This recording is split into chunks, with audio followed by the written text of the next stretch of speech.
దాదాపు 7 ఏళ్ల 8 నెలల సుదీర్ఘ విరామం తర్వాత గౌతమ్ గంభీర్ మరోసారి టీమిండియా జట్టులోకి అడుగు పెట్టబోతున్నాడు. అయితే ఈసారి వేరే బాధ్యతలతో డ్రెస్సింగ్ రూమ్లోకి వస్తున్నాడు.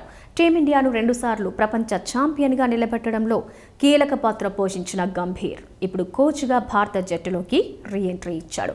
రాబోయే 2 ఏళ్లు టీమిండియాకు హెడ్ కోచ్ గౌతమ్ గంభీర్ అని బీసీసీఐ అఫీషియల్గా ప్రకటించింది. టీ20 ప్రపంచ కప్ టీమిండియా గెలవడంలో కీలక పాత్ర పోషించిన రాహుల్ ద్రవిడ్ స్థానాన్ని గంభీర్ భర్తీ చేయనున్నాడు.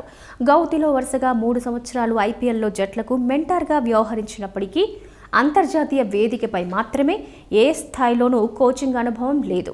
మరి ఇలాంటి పరిస్థితుల్లో గంభీర్ను కోచ్గా బీసీసీఐ కోరటం వెనుక కారణాలేంటో ఇప్పుడు తెలుసుకుందామా? క్రీడ ఏదైనా ఎప్పుడు కూడా ఆటగాడికి గెలవాలనే ఒక లక్ష్యం ఉండాలి. ఓటమిని చూసి భయపడకూడదు. గెలవాలని తపనతోనే బరిలోకి దిగితే విజయం ఖచ్చితంగా మనల్ని వరిస్తుంది. ఇక దీనికి నిదర్శనంగా నిలిచాడు గౌతమ్ గంభీర్. విజయం ఒక్కటే తన మనసులో ఉంటుంది. దానికోసం తాను దేనికైనా సిద్ధమని గంభీర్ ఇంతకుముందు చాలాసార్లు చెప్పాడు.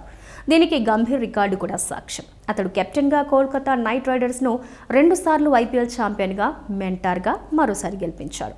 ఇక అతడి కెప్టెన్సీలో టీమిండియా ఆడిన 6 వన్డే మ్యాచ్ల్లోనూ విజయాలు దక్కాయి. 2007, 2011 ప్రపంచ కప్ ఫైనల్స్ను ఎవరు మర్చిపోగలరు? రోహిత్ శర్మ కెప్టెన్సీలో టీ20 ప్రపంచ కప్ గెలవడానికి ముందు టీమిండియా తన ఖాతాలో కేవలం 2 ప్రపంచ కప్లను మాత్రమే పెట్టుకోగలిగింది.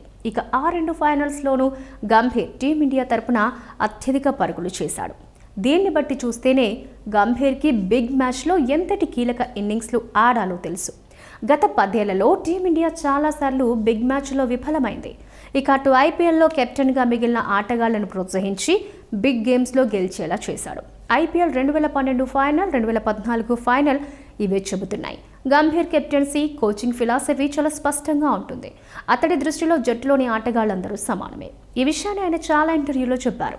ఐపీఎల్ 2024 సీజన్ ప్రారంభానికి ముందు కేకేఆర్ ఆటగాళ్లతో తన మొదటి మీటింగ్లో గంభీర్ జట్టులో జూనియర్, సీనియర్ లేదా అంతర్జాతీయ, దేశీయ తారతమ్యం ఉండదని, ప్రతి ఆటగాడు సమానంగా పరిగణించబడతాడని స్పష్టం చేశాడు.